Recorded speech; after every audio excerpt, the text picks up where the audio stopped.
школа лидеров 2. Аминь. Я хочу начать нашу проповедь сегодня. Я хочу успеть за 1,5 часа проповедовать на 3 темы. Я буду учить сегодня на теме цель. И в этой теме цель можно использовать, можно брать синонимы. Цель, предназначение, намерение Божье. Вторая тема, которая будет сегодня, время или Божье время. И третья сегодня, которая будет тема, это преследование цели. Евангелие от Луки, 9 глава, 51 стих.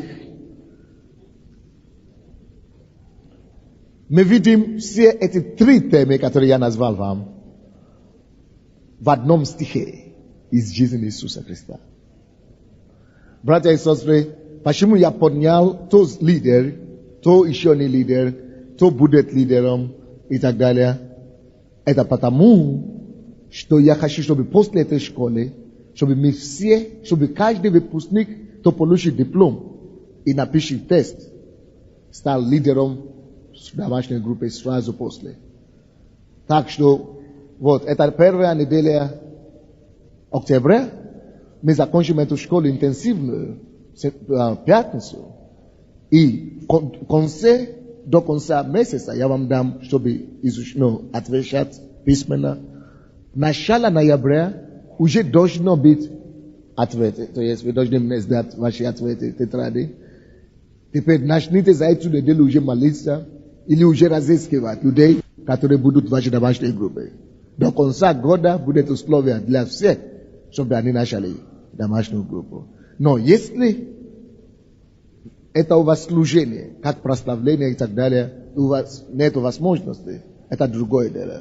Но если это домашние группы по территориальным и по признакам, можно, как вы хотите делать домашнюю группу, можно по дружественным признакам, по разводным признакам, по женатым признакам, по интересам.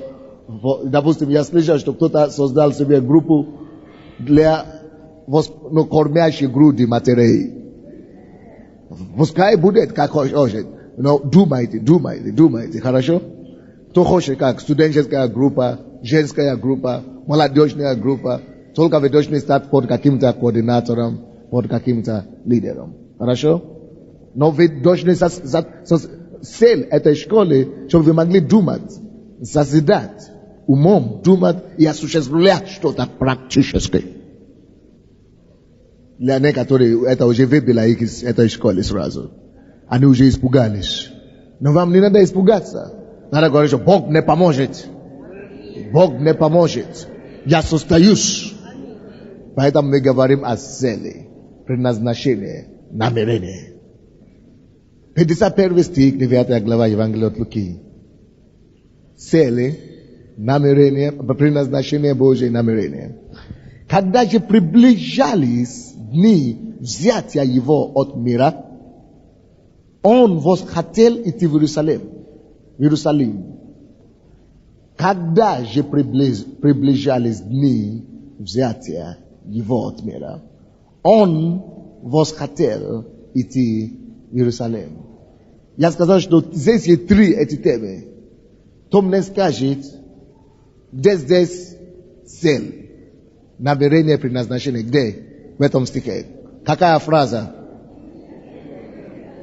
Идти в Иерусалим. Вторая тема, время. Кто мне скажет, где? В этом стихе.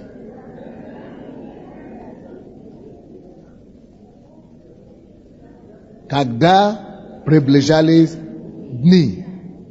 Кто-то говорит взятие. Я думал, лучше сказать, когда приближались дни. Но когда мы говорили о предназначении, вы говорили, какой стих, какой фраза? идти в Иерусалим, а я бы хотел сказать, что вы неправильно ответили. Кто знает правильный ответ? Цель была не идти в Иерусалим.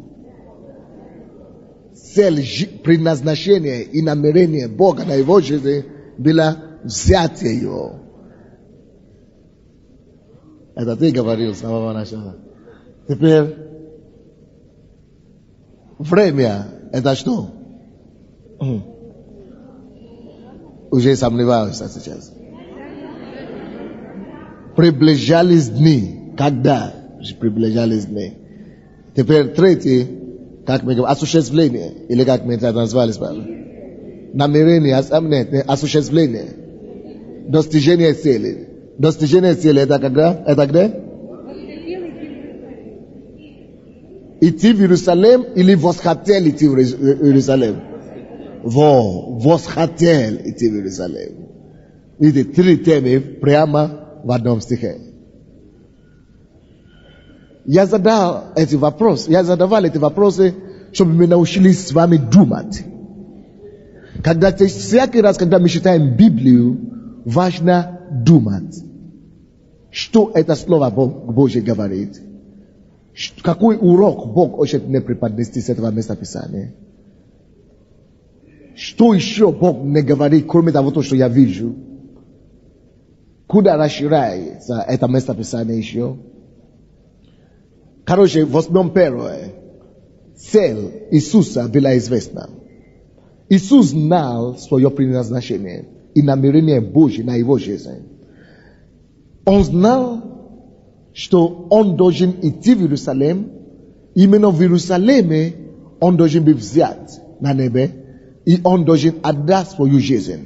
Братья и сестры, точно как Иисус знает свое предназначение в жизни, каждый из нас должен искать и познать цель Бога на своей жизни. Это то, что нам оставил и доктор Майлз Монро. Каждый из нас должен делать все, чтобы раскрыть свои цели, предназначение и Божье намерение на его жизнь здесь на земле, чтобы жизнь могла приобрести для нас смысл. Мы будем сдавать экзамен по этим всем, так что если конспектируете, это поможет вам. Какие 7 принципов цели, которые нам дали? Бог есть Бог цели, и мы должны это с вами знать. Бог ничего не делает сумбурно. Бог ничего не делает случайно. Бог все рассчитывает. Допустим, у Бога была цель вывести детей Израилевых из Египта. Только после того, как он поставил перед собой цели, он создает человека, который должен его выполнить. После того, как он поставил себе цели вывести, когда приблизилось 400 лет, исполнилось уже. Он сказал, что они будут там 400 лет. Когда уже 320 лет, он дал рождение Моисею. И когда Моисею исполнилось 80 лет, он вывел их. Поэтому Моисей не мог родиться раньше. У Бога было предназначение и планы уже готовые. Он сказал, через 400 лет я выведу вас обратно из Египта. Поэтому Моисей не мог родиться через 100 лет или через 200. Поэтому Моисей должен быть родиться именно тогда, когда он родился, через 320 лет. И когда ему исполнилось, 320 лет, когда ему родилось, исполнилось 80 лет, это было уже 400 лет ровно, и он вывел тогда детей Израиля. То есть у Бога было, Бог не родил Моисея, просто мир. Бог родил Моисея в мир для его установленной цели. Вы понимаете, что я говорю? Допустим, когда Бог хотел, чтобы Иисус пришел в мир, Бог сначала дал рождение Иоанна Крестителя, чтобы приготовить путь к нему. И его мама, Елизавета, она не могла быть беременной. Сколько лет было? Наверное, 80 лет или сколько было? Или не написано, но старая женщина, в глубокой возрасте написано.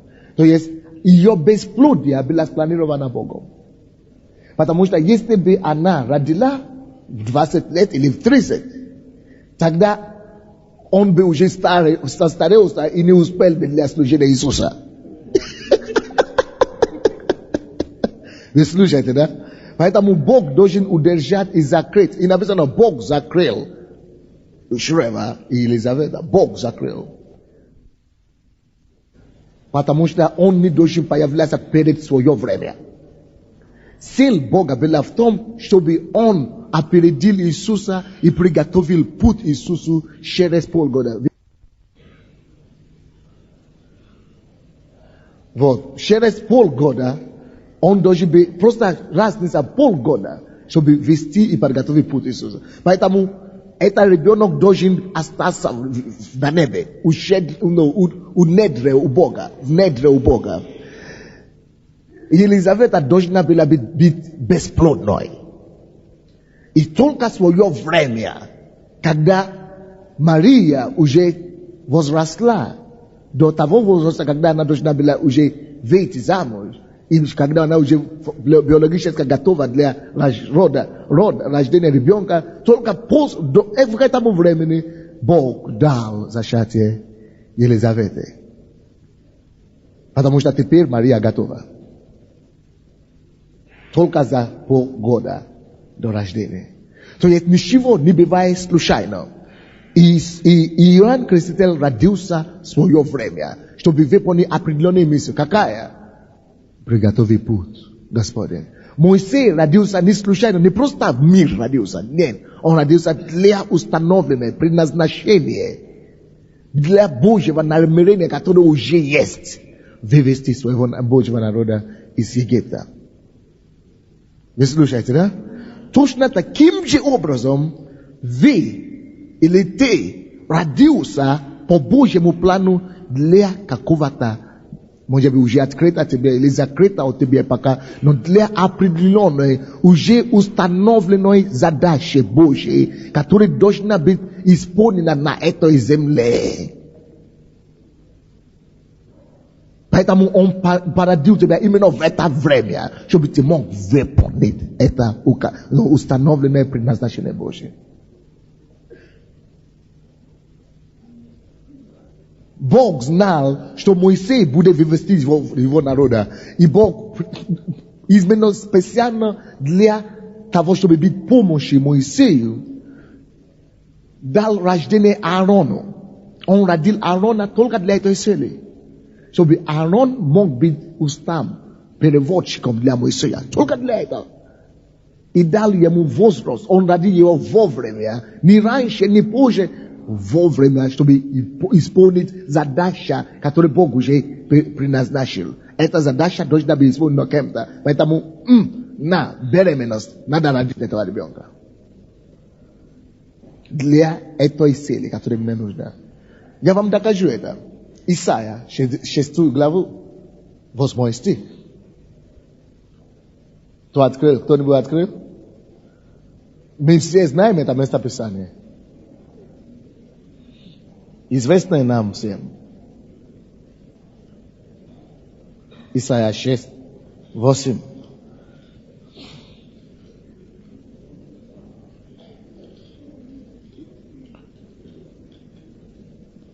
И услышал я голос Господа, говорящего, кого мне послать? И кто пойдет для нас? И я сказал, вот я, пошли меня. То есть у Бога уже была задача, которую нужно решать. У Бога уже была цель, которую нужно выполнить. У Господа уже есть предназначение, какое-то событие, предназначение, которое нужно решать, выполнить. И теперь его проблема, он просит. Кого? Widzicie, что предшествующего. У него уже работа есть, у него уже задача есть, нужно спасать людей. Теперь кого? Это кого не послать, это всегда вопрос, который следует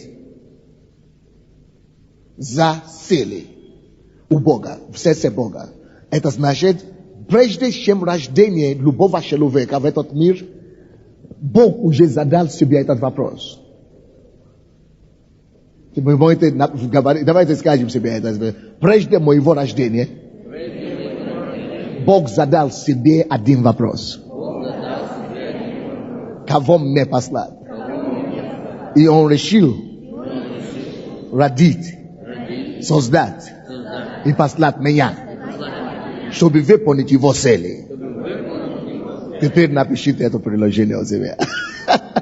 Прежде чем Бог родил вас, прежде чем Он послал вашу маму, вашему отцу, вашей папе, прежде чем они познакомились и влюбились, Бог знал, что нужно, чтобы они породили одного Андрея, или Саша, или София, или Наташу, или Ольгу, чтобы эта София потом сделала мое предназначение. Из-за этого Он дал любовь вашей маме, к вашему папу и так далее. Скажи, что я запланирован. Я запланирован для цели. Я не случайность. И это правда. Допустим, я не знаю эту истину. Когда мне было 12 лет, я был готов убить себя. Потому что я рос в семье, где, когда мне было 6 лет, все было. Меня возили на машине в школу. Но когда мне уже было 8 лет, уже ничего не было. 8 лет я уже хожу с бабушкой в джунгли, чтобы собрать фрукты и травы, чтобы продавать. Поэтому, когда мне уже было 12 лет, эта жизнь уже мне надоела. Я уже сказал: Господь, почему люди, мои ровесники, должны так жить хорошо, а я по кустам хожу, чтобы собрать дрова. Я в таком возрасте. Я говорю: зачем жить такую жизнь? Потому что я думал, что я так буду всю жизнь, не зная цели, намерения и предназначения. Я думал, что уже некуда, просвета уже нету. Многие из вас так и думаете сейчас. Вы думаете, что просвета уже нет. Вы думаете, что то, чем вы занимаетесь сегодня, тем вы будете заниматься всю жизнь. Глубоко ошибаетесь. Вы занимаетесь чем-то пока, но что-то лучше ждет впереди. Что-то большего ждет впереди. Предназначение ждет. Цели ждут. Но если вы не будете верны в том, чтобы какую-то маленькую цель сейчас, маленькое дело Божье исполнять, вы не можете достичь Божьего. Поэтому необходимо верность малым, чтобы быть поставлен над большим. Аминь. Но знаете одно, ты родился для определенной цели. И если ты уже пришел к Богу, это значит все. Ты обречен на то, чтобы открыть себе эту цель. Все. Если бы ты остался в миру, да, мы бы еще сказали, ну непонятно, ну найдет он или не найдет себя, ну что-то получится или не получится, ну пропадет, может быть не пропадет, ну что-то жизнь выйдет или не выйдет. Но если ты уже попал у Бога, у Азайна, того, кто создал себе для этой цели, ему это очень простое дело, ему теперь говорит: иди сюда, вот, иди по моему, иди прямо. То есть это уже элементарно тебе уже состояться в том призвании, котором ты призван. Вы счастливы? Не ты родился сначала, а потом ищешь себе предназначение. А какая моя цель, какая моя... Это не так. Это наоборот. Сначала идея, цель, а потом ты уже был послан Богом, чтобы выполнить эту идею. Допустим,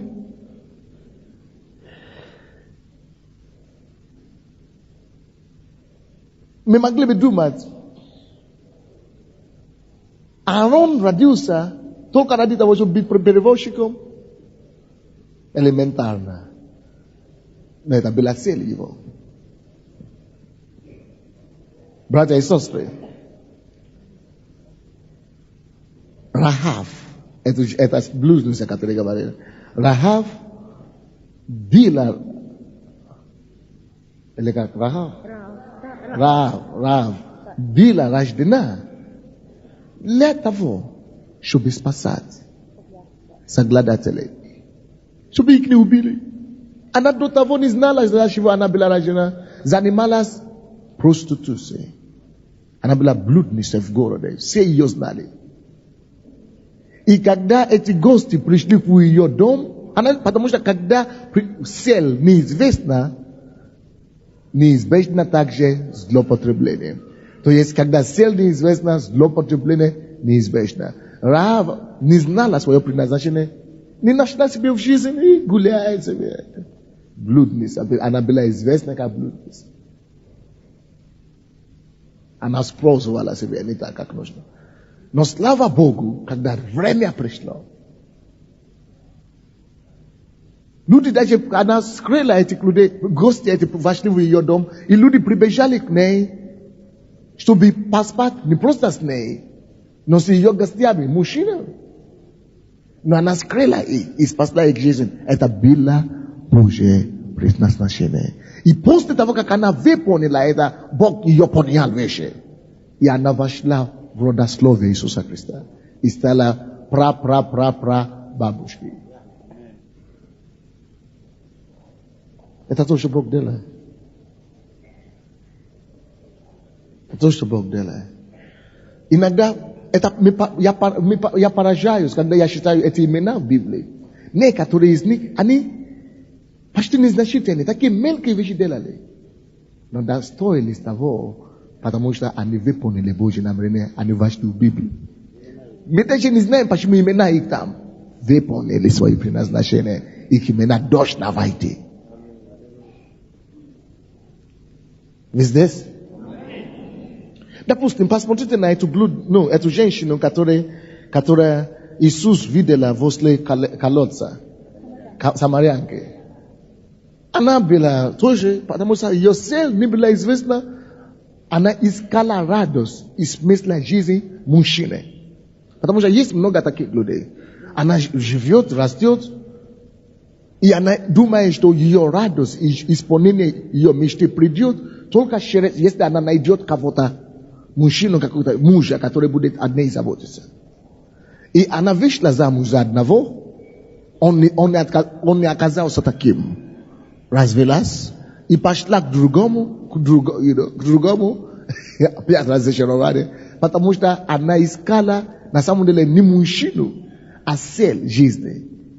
Очень часто, когда у нас цели не хватает в жизни, мы начинаем злоупотреблять себя, мы начинаем искать вот эту цель в чем-то, в развлечении, в других людях, и мы требуем, чтобы они стали заменами на наши предназначения.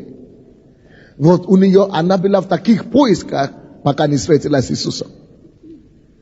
Но когда она уже встретилась с Иисусом, слава Богу, что не было поздно. Она уже успела, по-моему, сколько раз? Уже 5 раз уже была замужем. 5 мужей уже, изменилась, поменялась. Потому что искала в одного, то в другого, то в третьего, но аж до 5-го дошла. По-моему, в этом зале, если мы скажем, кто вышла замуж 5 раз, по-моему, единичные руки будут. Не так много.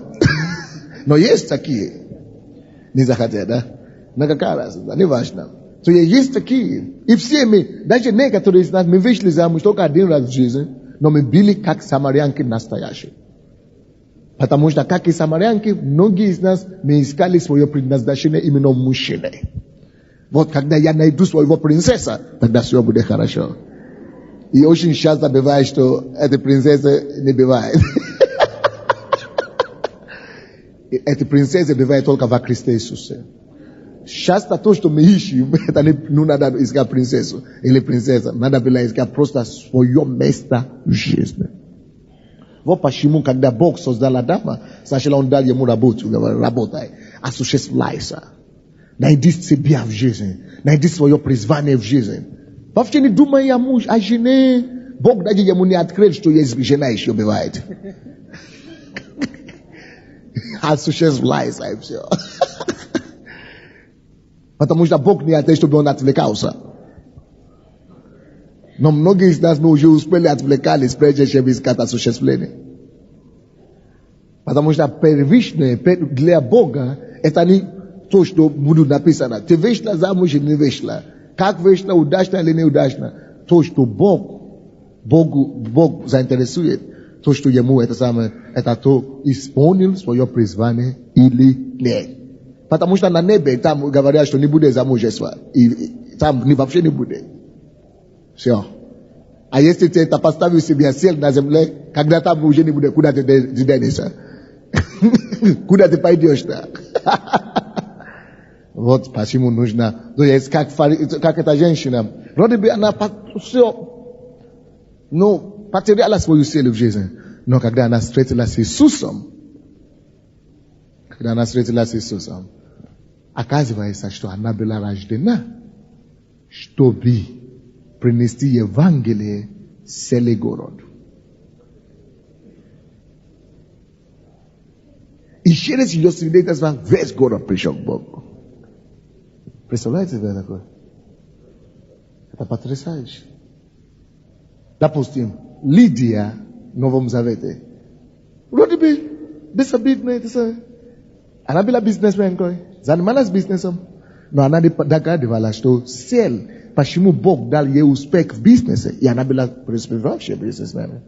Цель, почему Бог дал ей успех в бизнесе, это потому что Бог знает, что какую-то дата, какого-то время будет крещение Духом Святым, будет день Пятидесятницы, Дух Святой излился на землю, церковь родится, и Евангелие будет понесено в Европу.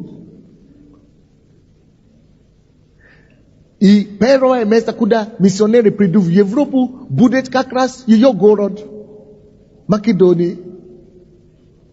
И как раз Бог родил тогда, планировал ее дать рождения.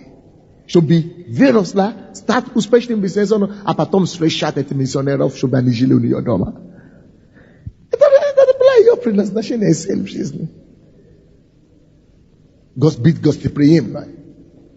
Она была гостеприимной и приняла первых миссионеров. И через нее Бог дал ей больше доверие, церковь поднялась в Европе, в ее доме. Есть у Бога сначала цель, а потом Он дает рождение. Итак, если я задам вам вопрос, почему вы пришли в этот мир? Что вы скажете? Для моей цели. Все. Почему я пришел в этот мир? Для своей цели. Я здесь цели. Я здесь для цели. Ты уверен об этом? Ты ходишь по жизни, потому что ты уверен об этом. С уверенностью. Я уверен. А они скажут тебе, какой? А я еще не знаю. Но я двигаюсь с Богом. Он говорит, ищите прежде Царство Божие. И правды Его. И все остальное приложится к вам. Я найду. Я двигаюсь в этом, я двигаюсь с Богом. А когда ты двигаешься с Богом, ты не заблуждаешься. Так что я в правильном русле. Я служу пока в домашней группе. Или я служу пока лидером. Потому что есть у Бога цель. Допустим, Бог дал рождение моей старшей сестры. Она не знала, что делать. Она сделала своим делом. Не очень хорошее. А потом, однажды она спаслась. И она была такая горящая, ревностная. Я думал, если кто-то заслуживает быть проповедником, это она, скорее всего, не я. Потому что была такая ревностная. И привела меня к Богу. И теперь домохозяйка.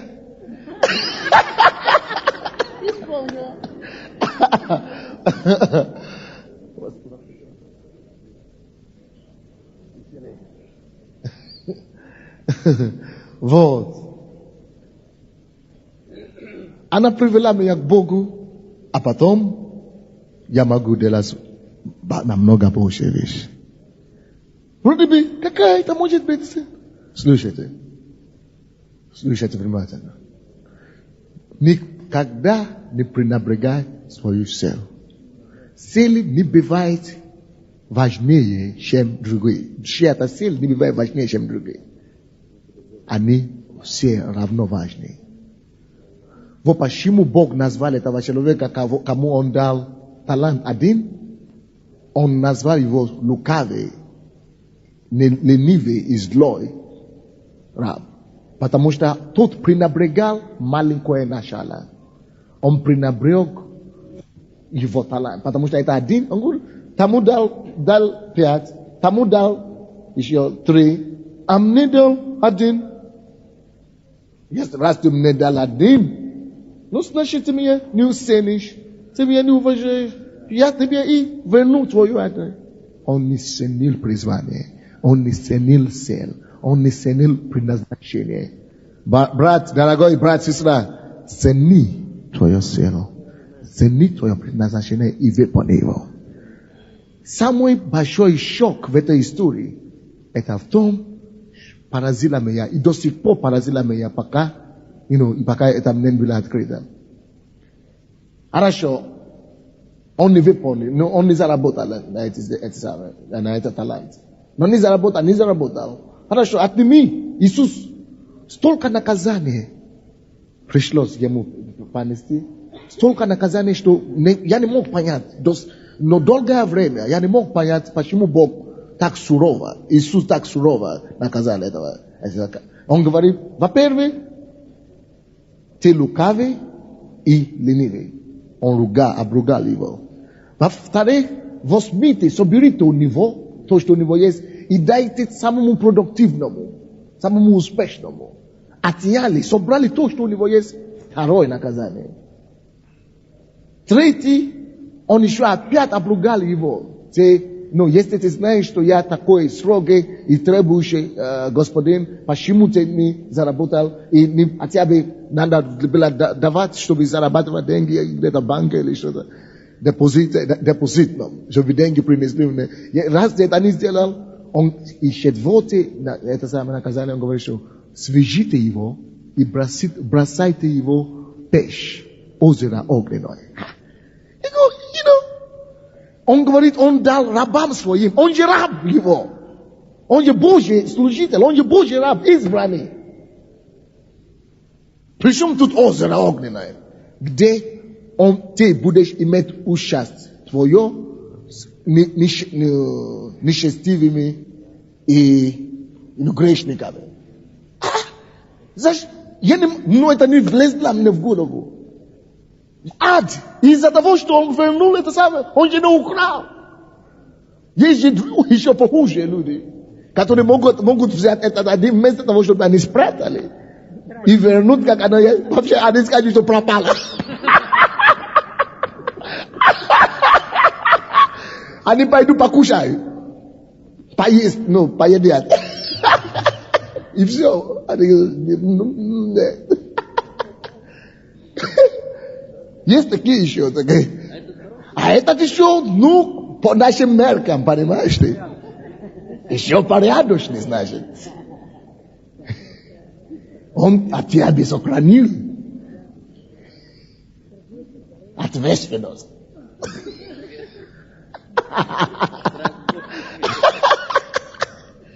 У нас такие ответственные тут что? Он говорит, особенно в центральной церкви.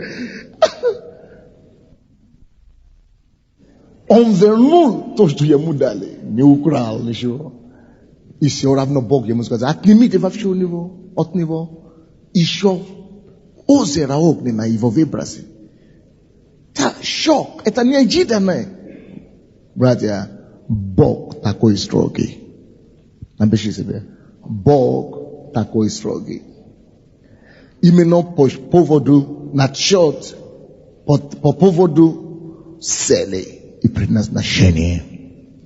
Bog takoi strogi w отношении исполнения своей цели и предназначения. Бог такой строгий. Бог такой строгий. Бог такой строгий.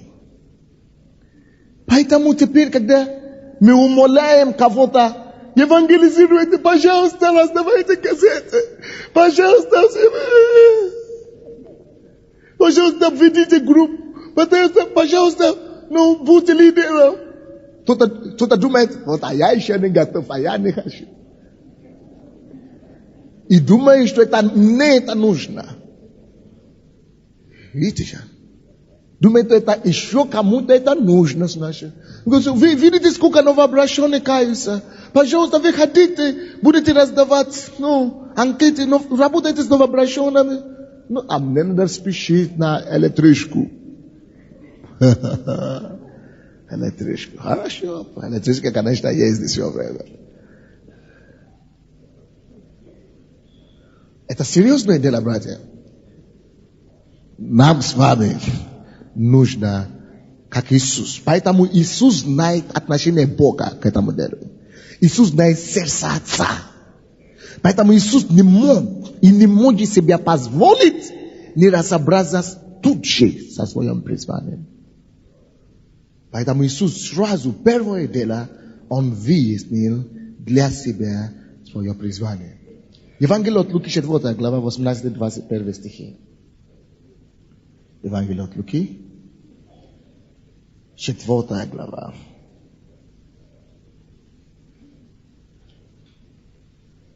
Я был создан, потому что была у Бога цель.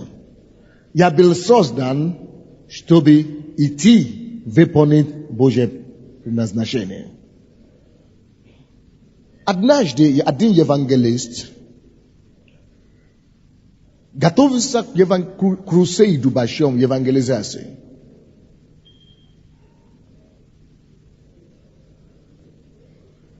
Молился и постился где-то, я не помню конкретно, но, по-моему, 3 недели. 3 недели постился и не кушал, молился. И после проповеди понедельник никто не каялся. Вторник никто не каялся. Среда зал забитый, но никто не покаялся. Четверг никто не каялся. Он уже начал возмущаться и говорит: Бог, что такое? И пятницу никто не покаялся. Но один, когда он уже закончил, молодой человек, 9 лет, ребенок, вышел и пришел на покаяние. Проповедник после этого сказал, что все, я сворачиваю это дело. Нет благословения. Но через где-то 20 лет, я не помню, как его зовут, но это американский проповедник. Он слышал, как один человек проповедует. И через него служение сотни тысяч людей приходили к Богу.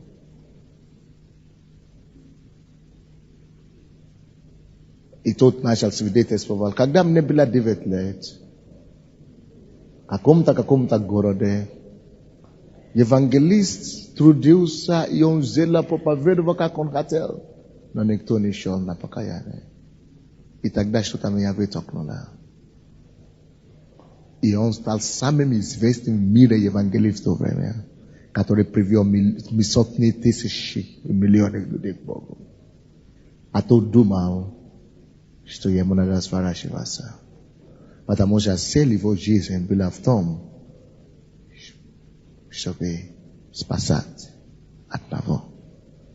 Как и Иоанн Креститель, ему нужно было проповедовать только 6 месяцев. После 6 месяцев обезглавили его. Вроде бы трагедия, но человек выполнил самое главное свою цель.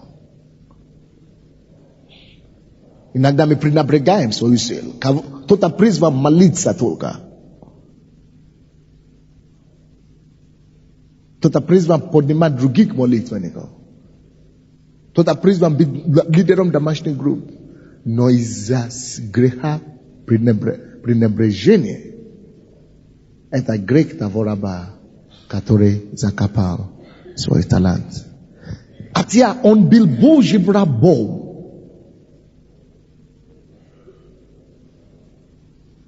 Бог его бросил там, где озеро огненное, где грешники и нечестивые, спрячив зубов. Его раб. Не потому, что он согрешил, как другие. Потому что он не воспользовал тот дар вложения Бога в него. Бог не есть банкрот. Бог не есть Бог банкротта. Напишите это себе. Он не есть Бог банкротства. Он не банкрот, ни в чем. Финансирует и не поддерживает зря бесплодные почвы. Он не продолжает, он не инвестирует в бесплодные почвы. Так что, поэтому, если мы как верующие хотим что-нибудь делать в этой жизни, это прежде всего искать, исполнить волю Его. Поэтому Иисус не играл с этой темой, как я уже говорил. Он искал свою цель. После того, как он крестился у Иоанна Крестителя, Иоанн Креститель хотел его остановить, что не надо креститься у меня, вот я лучше у тебя крещусь. Но Иисус знал, что такое цель, предназначение. Иисус знал, что если он откажется, одно из главнейших предназначений Иоанна Крестителя не исполнится. И он знал, что Бог уже так наметил, он уже определил цель, которая должна быть исполнена. В его жизни, то есть он должен креститься.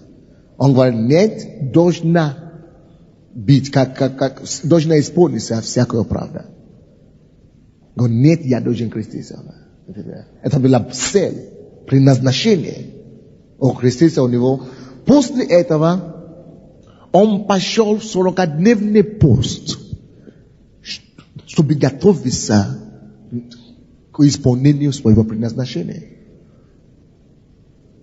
И он знал, чтобы выяснить, чтобы выяснить, чтобы он искал лицо Бога, а его предназначение. И после этого поста, 4 глава Евангелия от Луки, 17 стиха,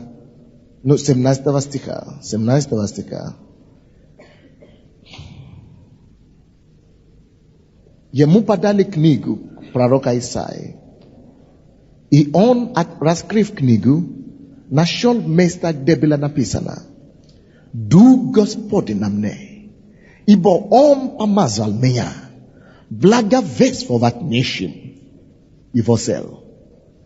Он провозглашает свою цель, которую Он уже выяснил. Почему он это не провозгласил до молитвы, до искания лица Бога? Потому что в молитве, я думаю, подробности это было открыто ему. И поэтому он провозглашает это теперь, когда он уже это выяснил. Через пост, через молитву он все это выяснил. Когда мы ходим с Богом, ищем прежде всего Царство Божие, легко нам дается, чтобы видеть и знать и раскрыть свое предназначение. И он тут знает конкретно, Дух Господа Бога на мне, ибо Он помазал меня благовествовать нищим, конкретно знает. И помазал меня исцелять сокрушенных сердцем, проповедовать пленным освобождение, слепым прозрение, отпустить измученных на свободу, проповедовать лето Господне благоприятное, и закрыл книгу, и отдал служителю сел, и глаза всех в синагоге были устремлены на него. Почему? Потому что он провозглашал свою цель. Когда ты знаешь свою цель, когда ты убежден на твоей цели, когда ты стремишься к твоей цели, провозглашаешь, исповедуешь свою цель, невозможно, чтобы внимание не было обращено на тебя. Невозможно жить уже зря с того времени. Невозможно уже не повелевать авторитет, уважение окружающих. Невозможно уже жить пустую жизнь Божию. Уже невозможно быть людям к тебе равнодушно. Уже невозможно. Равнодушно уже к тебе уже не будут. Либо будут ненавидеть, или будут любить. Один из двух. Потому что ты вещо на стезе исполнения твоего призвания. Здесь. Иисус не играл с этим. Он искал свое призвание. Он нашел, он был уверен об этом призвании. Он еще раньше знал об этом. Но это было время, когда ему надо было приступать к этому. И он не шутил об этом. То есть, мы будем говорить позже о том, что у Иисуса были разные, разные времена, разные, стадии в его предназначении.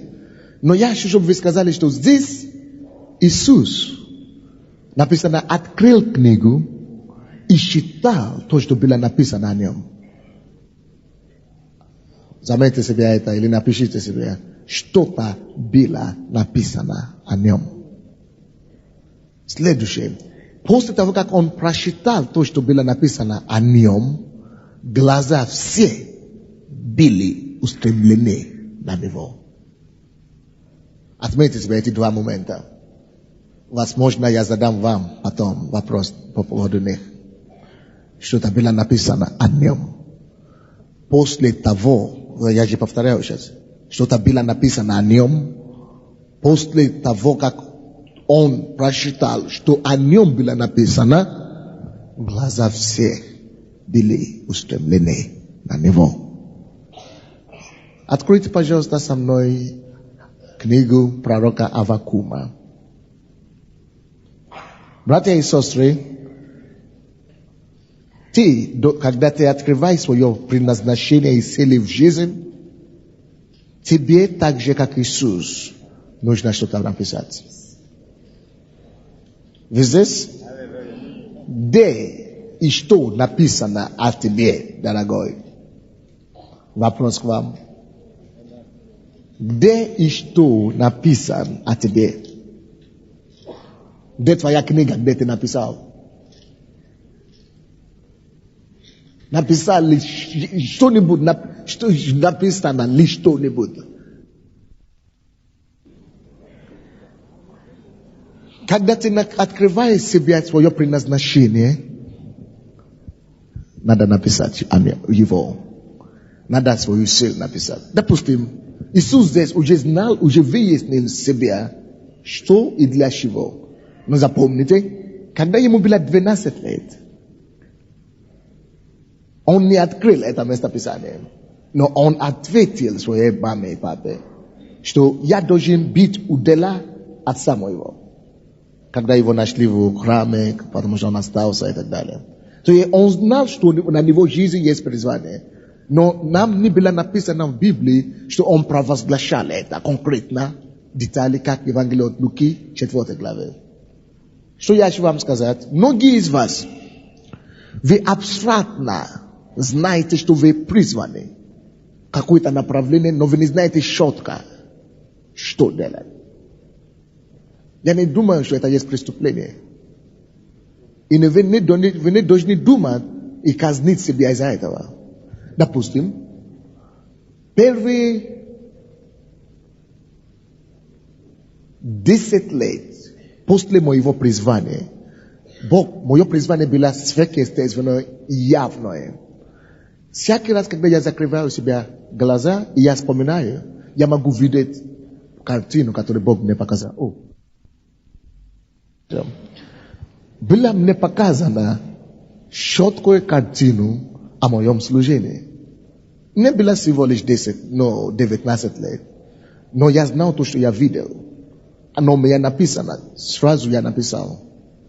На следующий день, когда я пошел к лидеру нашей группы, Бог его разбудил 3 часа ночью и дал ему Такое же слово, которое Бог мне уже дал в течение 3 дней подряд. 3 дня подряд Бог мне показал ту же самую картину. И я слышу его голос, что я должен делать. Но 10 лет после того, я не знал, кем я буду наконец-то. Я знал, что я буду проповедником, потому что я это видел. Но я сам даже не верил в это, во-первых. Но я служил Богу, я хотел быть верным. Во-вторых, то, что я видел, слишком громадное для меня. Поэтому моя голова все равно не могла это согласиться с этим. Третье, я все видел, кем я буду, и Бог даже поставил рядом со мной человека.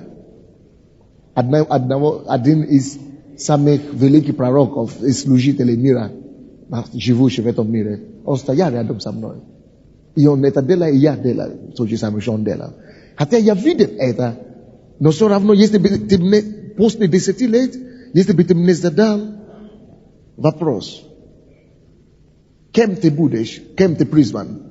Пастор, евангелист, пророк, апостол, учитель, я бы не мог сказать. Я не знал конкретно. Хотя все было показано, но я не дорос. Я не дорос до того, чтобы знать в деталях. Вы понимаете, что я говорю? Это точно как Иисус, когда ему было 12 лет, он просто знал, что я буду у дела отца моего. Но он не знал детали, он не говорил детали. Возраст его не было то.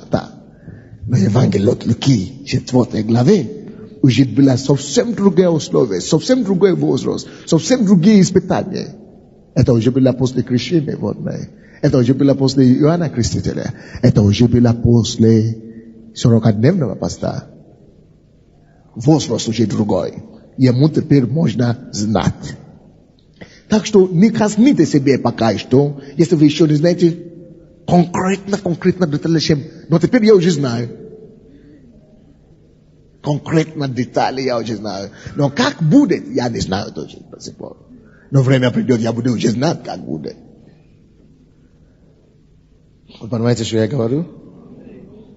Так что некоторые из вас, мы говорим, кто знает свое призвание, вы знаете где-то приблизительно. И вы думаете, я еще не знаю.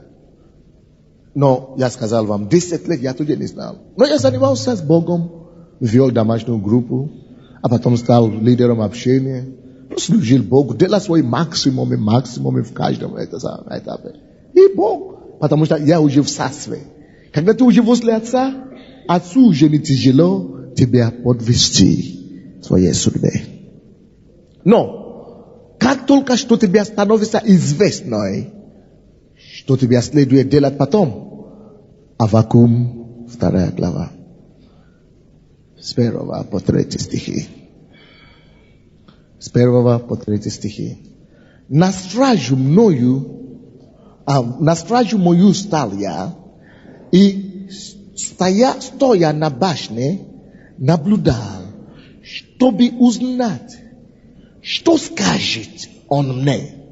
Видите, тут что-то открывается нам, чтобы знать свои цели и предназначение. Аввакум показывает нам путь, который прошел Иисус. Иисус искал лицо Бога, спустился, молился. И Аввакум тоже здесь говорит подобное. На стражу мою стал я. Многие из нас причина, почему мы не можем разбираться, хотя мы уже в церкви сколько лет, это потому что мы не стоим на стражу. Почему мы не можем знать свои цели? Но здесь Аввакум стал на стражу. Значит, если ты хочешь знать свою цель, надо искать, надо стать на стражу у Бога. Стоял на башне, наблюдал, чтобы узнать, видите, он поднялся на гору, чтобы узнать, что скажет он во мне, и что мне отвечать по жалобе моей. Жалоб, это то же самое, как по вопросу моему. Он задал вопрос. Если вы хотите, чтобы Бог ответил вам, надо сначала задавать ему вопросы. Напишите. Хочешь, чтобы Бог тебе ответил, что, как, задавай вопросы. И он ответит. Аввакум задавал вопросы и получил ответ. Второй стих. И отвечал мне Господь. И сказал, запиши видение. Видите, что я вам сказал, отметить от Луки. Открыл книгу Иисус и прочитал то, что было написано о нем. И после того, как он именно прочитал, тогда все зрения, все зори были устремлены на него. Вам надо, чтобы было написано что-то. То, что Бог тебе открывает о твоей жизни, о твоем призвании, бери ручку, напиши. Каждое пророчество, которое идет на твою жизнь, бери ручку, напиши. Каждый сон, каждое предназначение, каждое слово возьми. Каждый проповедь, который говорит тебе лично, ты должен что-то написать. У меня это написано все. Я всегда меняю тетради, я переписываю в другие тетради. Потому что должно быть что-то написано. Потому что только после того, как она написана и провозглашена, со временем ты должен провозглашать, как Бог именно сказал тебе. Тогда будет избивается это. Посмотрите, Бог ему сказал сначала. Бог ему не показал видение сначала. Он говорит, напиши. Это показывает твою серьезность, что ты ждешь. Бог прежде всего ему сказал, запиши видение и начертай ясно на скрижалях, чтобы читающий легко мог прочитать. Чтобы ты сам мог потом понять и легко прочитать. Если бы я не написал то, что тогда было бы показано несколько лет тому назад, 14 лет тому назад, я бы уже какие-то детали забил. Я бы уже какие-то слова перепутывал. Я бы суть вспомнил бы, но я бы уже там перепоставил бы. Но Бог хочет, чтобы ты сделал то, к чему Он тебя призвал, именно так, как Он тебе сказал. Потому что Он сказал Моисею, говорит, что и Ной тоже сказал, ты должен построить скинию, именно и ковчег, то, как я тебе начертал, показал на горе. Именно так. Ты должен именно так сделать. Поэтому нужно написать. Вторая причина, почему нужно написать. Видение, то, что Бог тебе открывает, чтобы ты мог вовремя, своевременно провозглашать это. И когда ты будешь провозглашать Божьи силы на твою жизнь, есть некоторых людей, которые Господь хочет присоединять к тебе. Есть некоторых людей, которые Бог хочет привести к этому видению, чтобы работать с тобой, или чтобы помочь тебе, или чтобы быть командой с тобой, или чтобы финансировать это видение. Поэтому оно должно быть прочитано. Видите, только после того, как Иисус прочитал, тогда все зори, все зрения были устремлены на него. Вот почему люди пишут и делают брошюры такие, и картинки, разные брошюры, и пишут видения, которые Бог им дал. Допустим, сестра, Бог вам дал видение о Павлове. Можно делать брошюру маленькую, это самое, сделать 1000 штук и раздавать людям. Может, кто-то скажет, я хочу вам помочь в этом. Я хочу вам дать машину на это дело. Или на тюремное служение, или что-то. Напишите. Или просто что-нибудь такое дело. Провозглашайте. Когда время приходит, вы чувствуете в сердце, надо провозглашать. Аминь. Потому что это потом помогает Богу именно снабжать вашему видению. То, что вы пишете, поможет вам снабжать это видение. Этому видению. Еще другая причина, 3 стих и 3 причина. Ибо видение относится еще к определенному времени. И говорит о конце, и не обманет. И хотя бы и замедленно, жди его, ибо непременно сбудется, не отменится. Я скажу вам, что еще одна причина, почему нужно писать видение, это потому, чтобы Это чтобы ты не потерял свою веру. Чтобы ты не ослабел веры. Чтобы ты не ослабел веры. Я вам скажу одно деталь о Боге и о видениях и откровениях. Есть кому-то, кому Бог покажет откровение сверхъестественное, или голос проговорит, или что-то сверхъестественное такое, картины покажет, пророчество скажет. А есть некоторые, которые никогда у них не будет ни пророчества, ни видения, ни сон, ни какое-то сверхъестественное явление, ничего подобного не будет.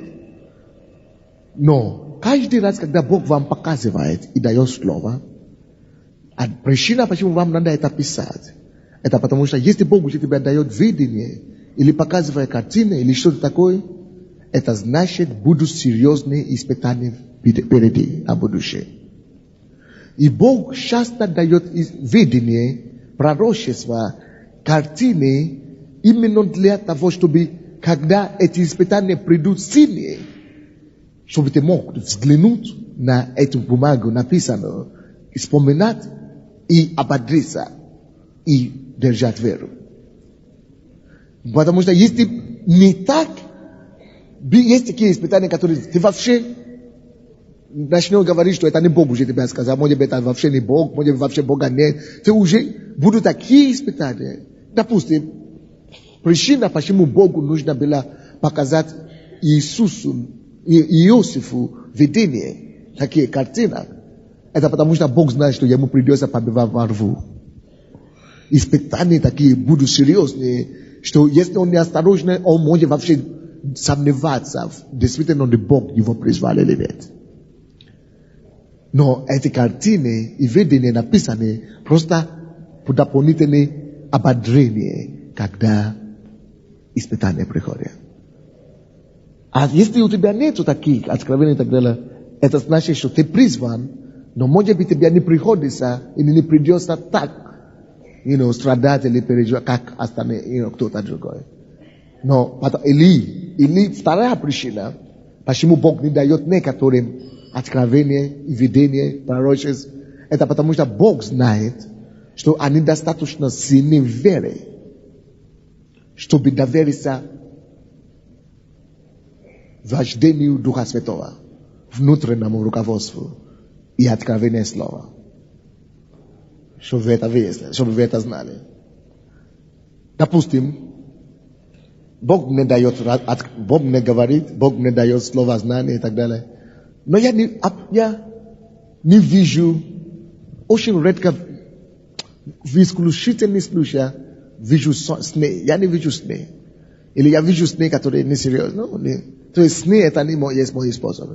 Я никогда не видел видение в жизни. Только одно видение я видел за всю свою жизнь. Две. И полувидение второе. Но первое, единственное, это когда мне это когда я это не скажу.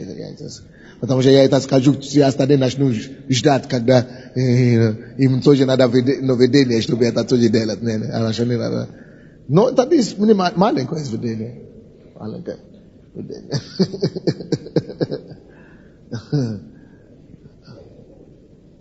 Но у меня этого не бывает, нету. Сколько я проповедник, да, сколько я это... Но я этого не имею. Но кто-то кому-то Бог это говорит серьезно. Кому-то Бог показывает постоянно. Потому что нужно на этом этапе. Так что, вы поняли, да? Напишите. Это поможет вам.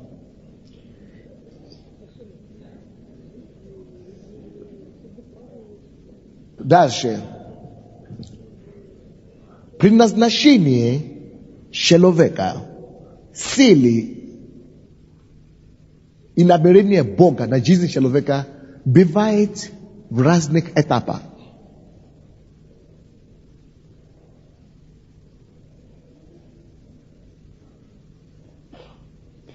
Иисус, допустим, когда ему было 12 лет, он знал, что он был призван Богом, что он будет служить Богу, и занимался над собой.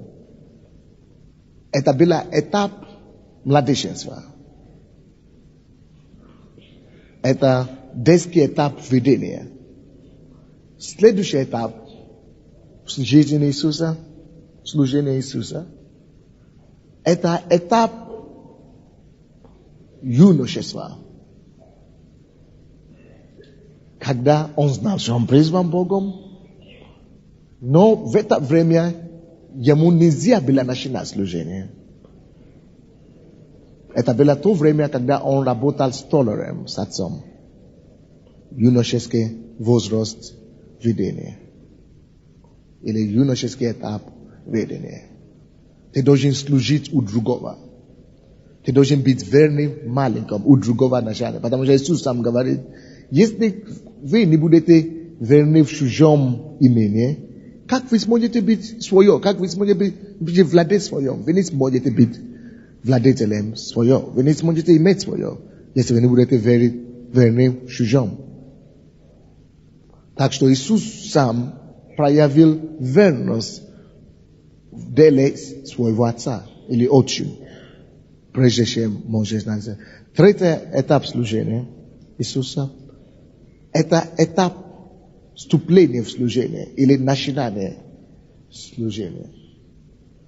То есть свое самостоятельное служение. То есть этап начала служения. Это то, что мы видели от Луки здесь, в 4 главе. Но у Иисуса еще это, можно этот этап тоже назвать этап рассвета служения. Рассвета, да. Рассвета. Или как, да? Рассвет. Есть такое выражение на русском? Да. А чего ты возмущена? А? Как? Рассвет, да. Не, рассвет, я имею в виду, рассвет. Восхождение. Да. Рассвет. Да. Рассвет. Это период рассвета. Не рассвета, а рассвета.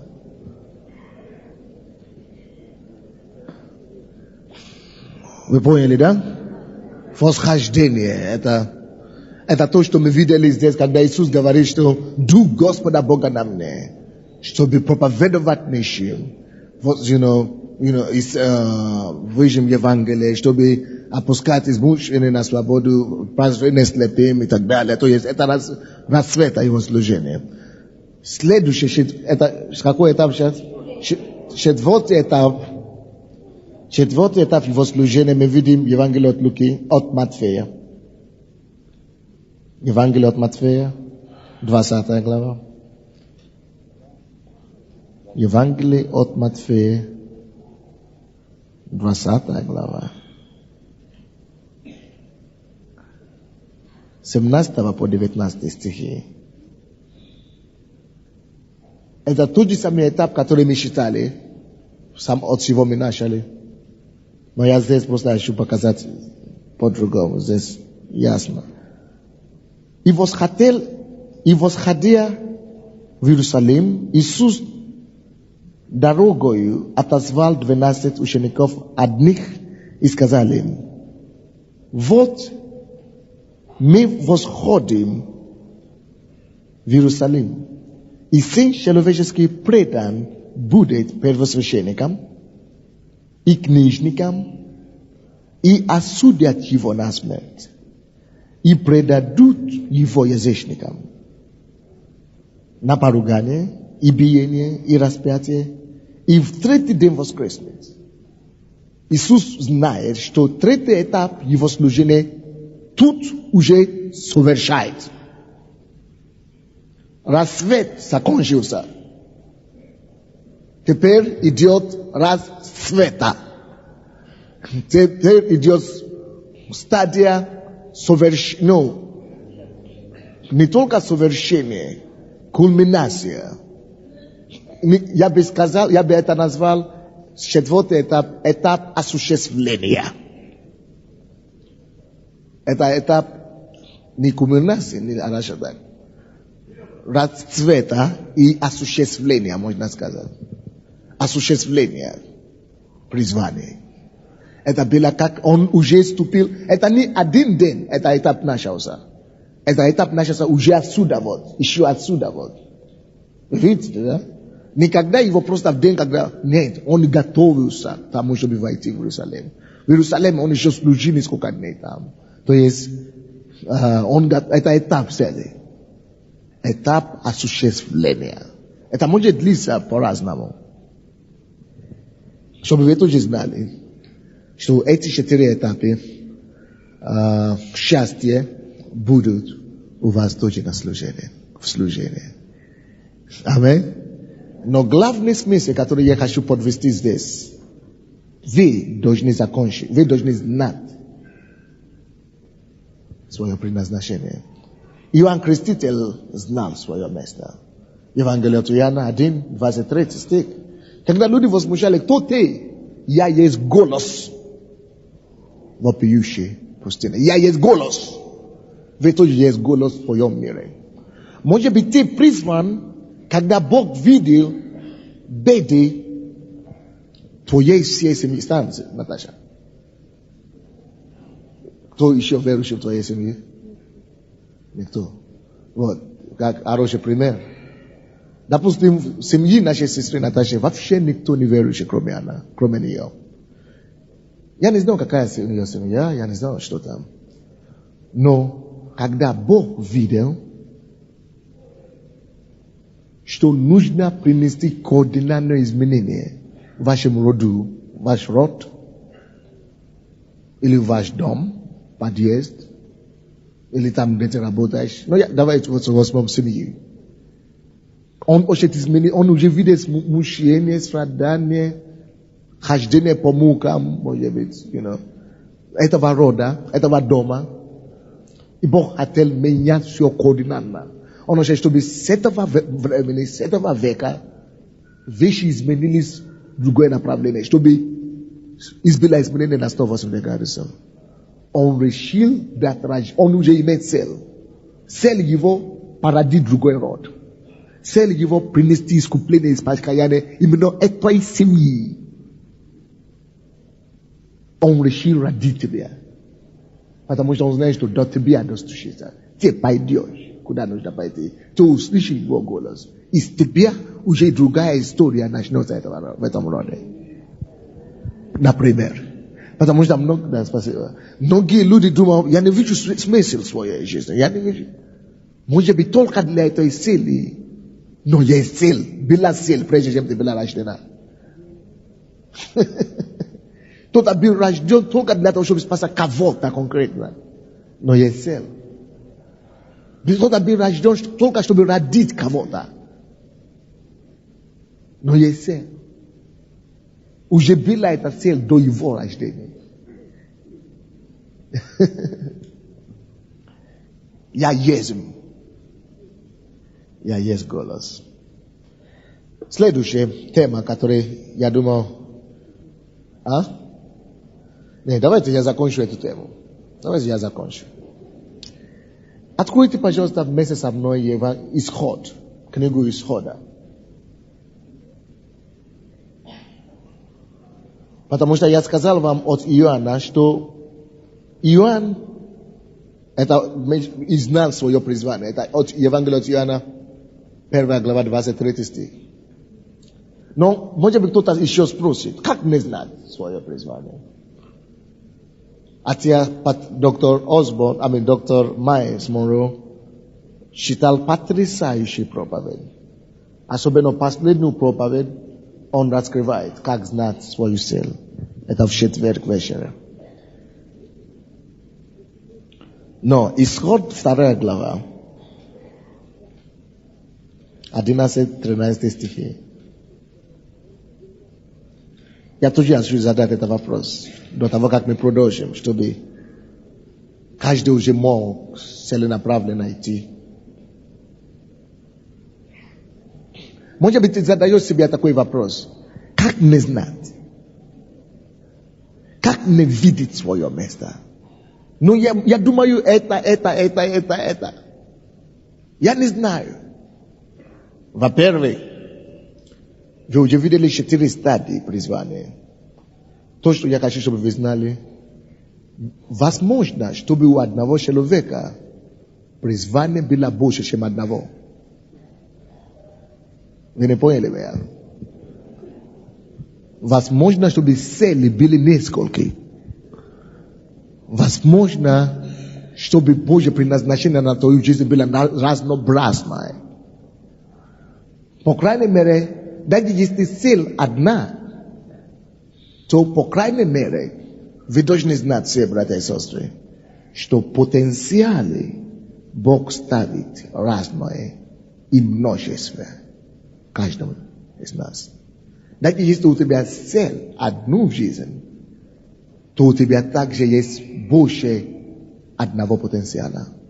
Ты сможешь иметь больше потенциала, чтобы больше вас иметь. Так что все всегда могут с кем-то стать. Допустим, я вам хочу подсказать, как вам выяснить свое призвание по примеру Моисея. Я читаю эту проповедь сейчас. Я думал, наверное, доктор Майстуди будет интересно слушать. Это не моя специальность, это его специальность. Но я думаю, что ему будет интересно, какие откровения тоже Бог нам дает в этом направлении. Потому что я это не слышал у него, некоторые из этих вещей. Хорошо, ничего. 2 глава. С 11 по 13 стихи. Между прочим, эту проповедь у меня была еще до отъезда в Нигерию. До поездки в Нигерию. С начала года. Хорошо. Я просто его приезд подбудила, что да, это время как раз. А мы уже назначили эти занятия, по-моему, до его приезда. Да. Но Бог его прислал вовремя. 2 глава Исход, с 11 по 13 стихи. Спустя много времени, когда Моисей вырос, это как у нас с вами, это как ты. Спустя много времени, когда Саша вырос, Александр вырос, Николай вырос, это как мы. Спустя много времени, когда я вырос, когда Моисей вырос, случилось, что он вышел братьям своим, сынам Израилевым, и увидел тяжкие работы их, и увидел, что египтянин бьет одного еврея из братьев его. Посмотревши туда и сюда, и видя, что нет никого, он убил египтянина и скрыл его в песке. И вышел он. По какого стиха я сказал? По 13. И вышел он на другой день. И вот 2 еврея ссорятся. И сказал он обижающему: зачем ты бьешь ближнего твоего? Как не знать свое призвание? Как не знать свое призвание? Напишите. 11 стих. Спустя много времени, когда Моисей вырос, как не знать свое призвание? Напишите. Во-первых, по мере твоего роста до Бога, до покаяния, после покаяния, по мере твоего роста жизни, Бог готовит тебя к твоему призванию. Твои опыты не случайные. Твои переживания не случайные. Даже некоторые ошибки, слава Богу за них. Твои страдания не случайны.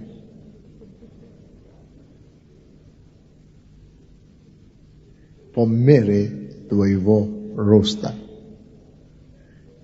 Когда Моисей вырос, накапленные опыты, накапленные испытания, переживания, обстоятельства жизненные и ситуации жизненные, косвенно готовили тебя, чтобы встретиться и конфронтировать твоего Голиафа. Потому что Давид сказал, Бог меня готовил к этому Голиафу. Нет, я есть тот, который его убьет. Потому что пока я рос, я пас овец отца своего. И когда вышел на меня медведь, я убил его. И когда тоже вышел кто? Лев. Я убил его. И этого Голиафа не будет искушения. Этот Голиаф не будет искушения. Твой рост, по мере твоего роста в жизни. Напишите первый пункт. Второй пункт. Моисей вырос так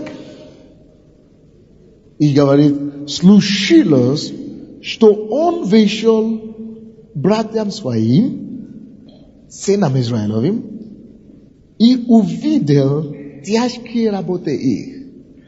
Братья и сестры, он вырос во дворе фараона. Он вырос как принца фараонского, как наследника трона фараона. Он вышел как египтянина. Но он увидел своего народа. Он вышел, написано, он же рос в этом городе. Он видел всегда евреев. Он видел всегда израильтян. Но однажды, написано, и случилось. Однажды случилось. Напишите второе. Что он увидел.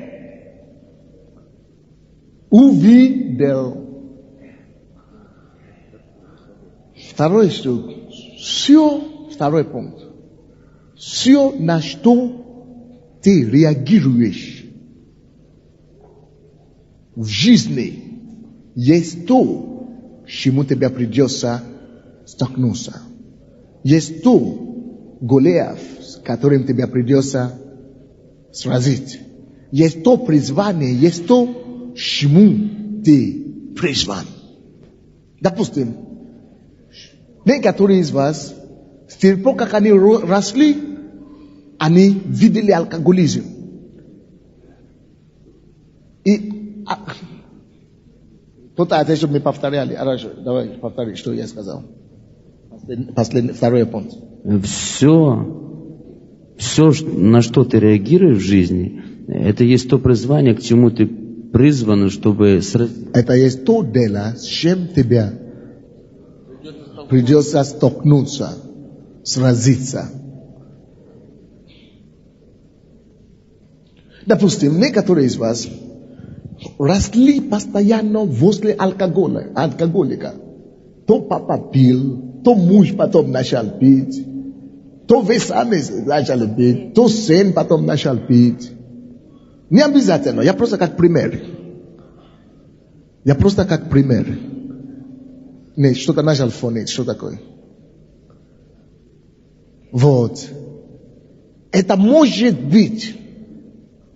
Это есть то, с чем тебе приходится в жизни сразиться. Кто-то из вас, может быть,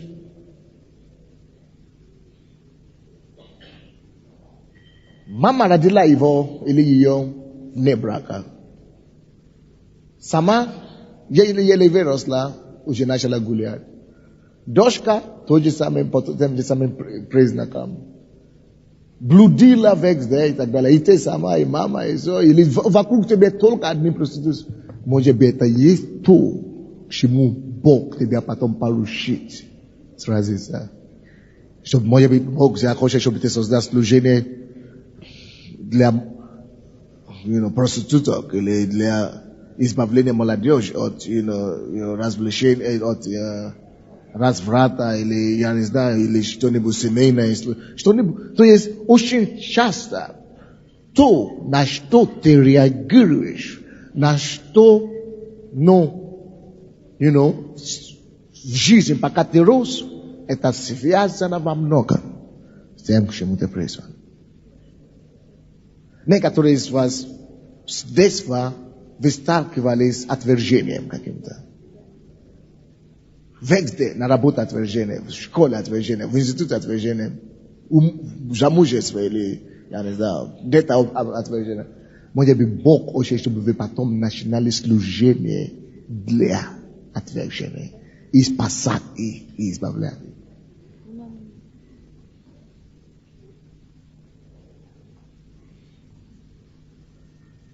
Первый муж выгнал, второй муж выгнал, третий муж выгнал.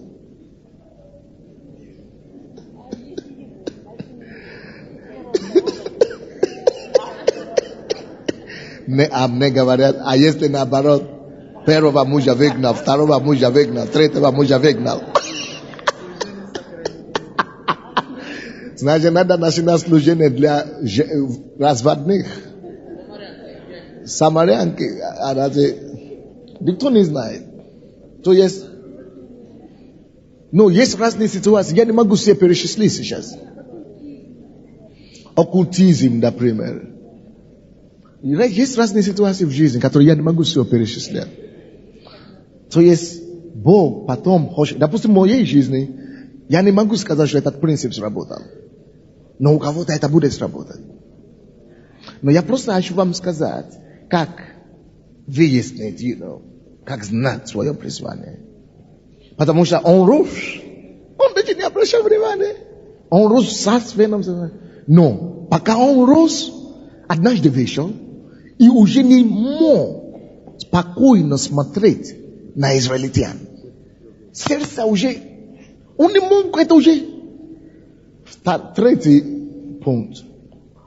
То, что больше всего тебя раздражает, или вызывает твое негодование, неустройство, твой гнев, твое раздражение, твое негодование, именно недовольство, не раздражение, а, допустим, ты видишь что-то, и ты, я не могу, почему видишь, то есть твое возмущение.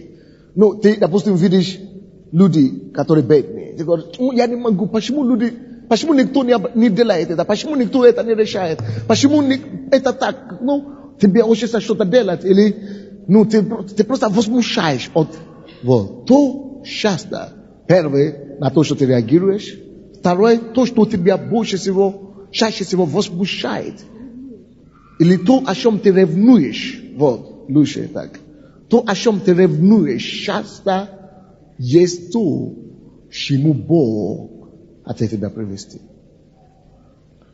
Допустим, некоторые люди, они не могут видеть, чтобы где-то был беспорядка. Они хотят что-то делать об этом, или кого-то упрекают. Почему здесь нет, почему? То это может быть связано тому, к чему ты призван. О чем ты ревнуешь. Потому что, то же самое мы видим здесь. У Моисея.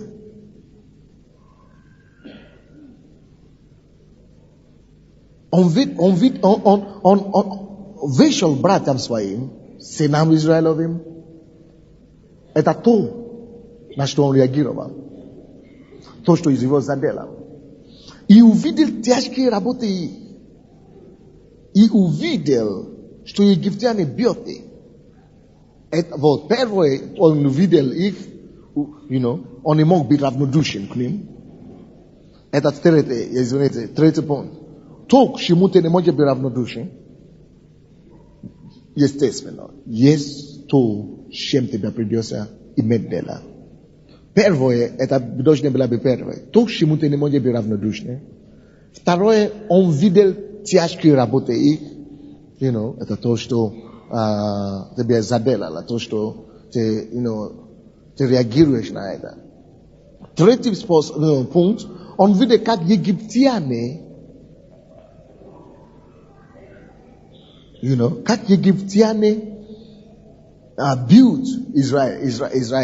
его братья.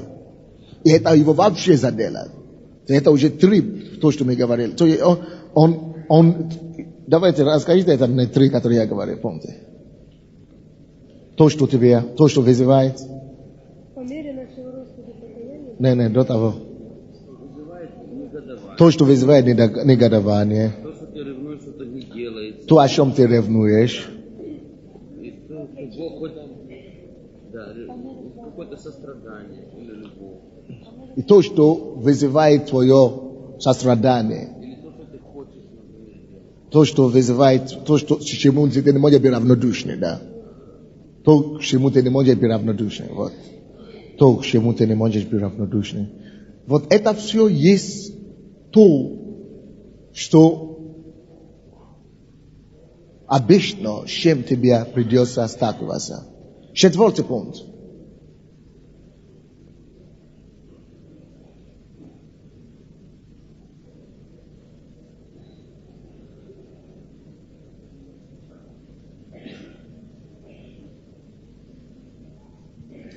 Двенадцатый стих. Посмотрев туда и сюда, и видя, что нет никого, он убил египтянина и скрыл его в песке. И вышел он на другой день, и вот 2 еврея ссорятся, и сказал он обижающему: зачем ты бьешь ближнего твоего? А тот сказал: кто поставил тебя начальником и судей над нами? Не думаешь ли убить меня, как убил египтянина? Моисей испугался и сказал: верно узнали об этом деле. 4, что я хочу вам дать.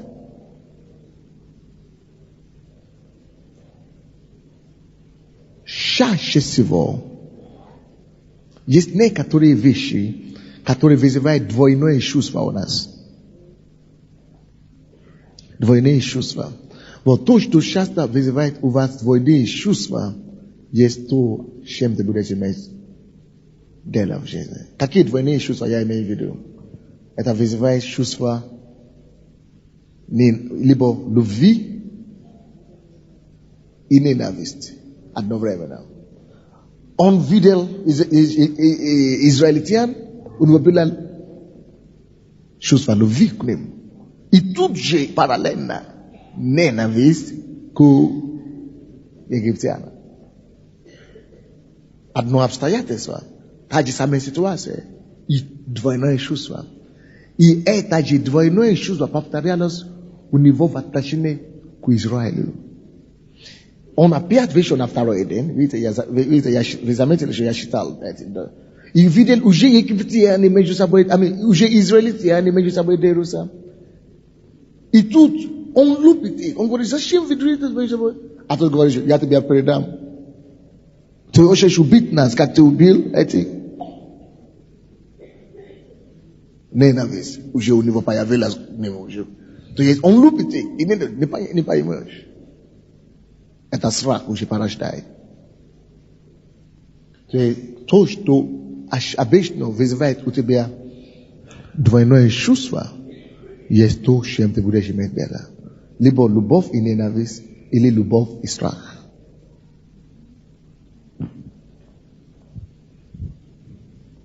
Любовь и ненависть, или любовь и страх. Чаще всего с этим потом будешь иметь дело.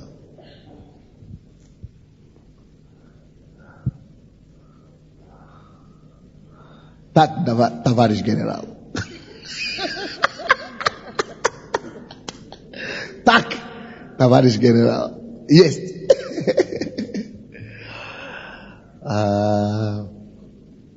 Я могу вам дать другие, если вы хотите знать. Вы хотите, что я вам дать другие пункты? 5 пункт, значит, давайте поехали. Многие их призвания связано с их талантом. У многих их призвание связано с их талантом. Это обозначает, есть многие люди, которые имели склонность к каким-то делам. Кто-то растет с детства и имеет склонность к техническим вещам. Техническим вещам. Возможно, Бог призывает таких человеком быть действительно инженером, или кем-то другим, который будет иметь его призвание, будет связано металлом или чем-то ручной работой. Следующий пункт, это не 6 пункт, то есть там, под пунктом. Это 5, там же, это то, что я сказал, Б, другой пример, короче. Есть другие люди, которые имеют склонность с детства еще, или по жизни, быть одним, или один. Изолироваться. Просто, изолироваться. Изолироваться, это не всегда плохое, это сам, иногда мы гоним, выйди, гуляй, выйди, слушай, выйди, что. Может быть, это его призвание. Бог будет дать такому человеку подобное призвание. Может быть, такой человек, допустим, Бог будет призывать, допустим, писать, или работать в офисе секретарши, или уединяться, молиться где-то. То есть разные призвания, которые потом будут связаны с этим именно, темпераментом, или, с этим, это самое. Есть третий пункт, под пунктом, то есть В.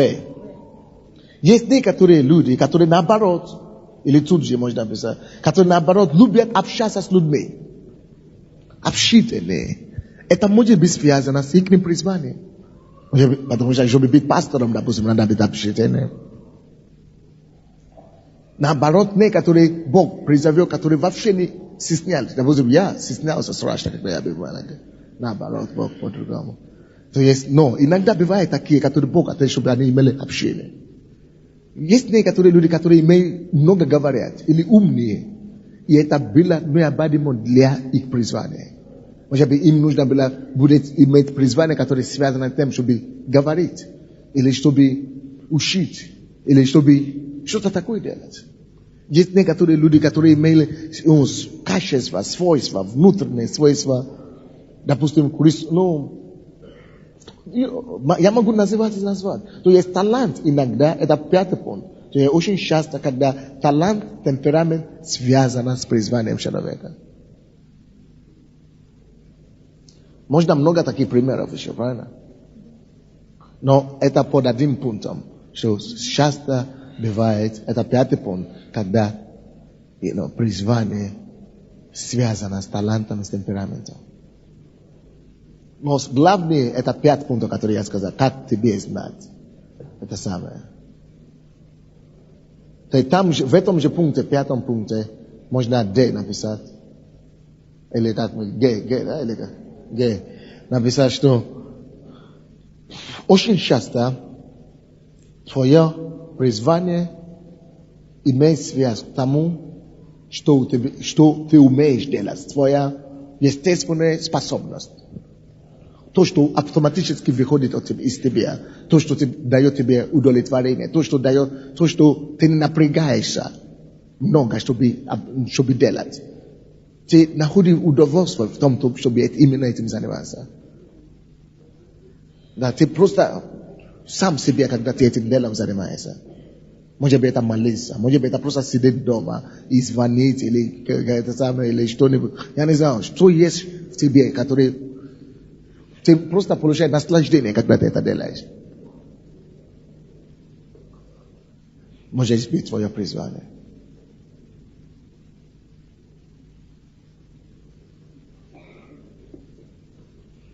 Не нужно было сегодня начать именно с этой темы, чтобы мы разбирались, потому что я знаю, что многие до сегодняшнего дня не знали вообще, даже не имели понятия, какие у них были призвания, цели в жизни.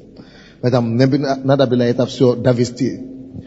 Я очень сожалею, мне очень жаль, что получается практически не получается мне по времени. Закройте ваши глаза, преклоните вашу голову и скажите Богу: Господь, я знаю, что ты имел цель, твое предназначение, твое намерение, прежде чем меня создал. Ты уже меня создал после того, как у тебя уже было твое намерение. То есть, ты создал меня теперь уже, чтобы я выполнил уже тобой назначенную цель. Я благодарю тебя, Господь, за то, что ты дал мне жизнь. И ты дал мне поручение. За то, что ты доверил мне выполнить твою цель. Я пришел в мир. Я здесь, чтобы выполнить Божье предназначение. Я это сделаю. Я не потерплю поражение. Я угожду Господа во имя Иисуса Христа. Аминь. Дайте Богу славу.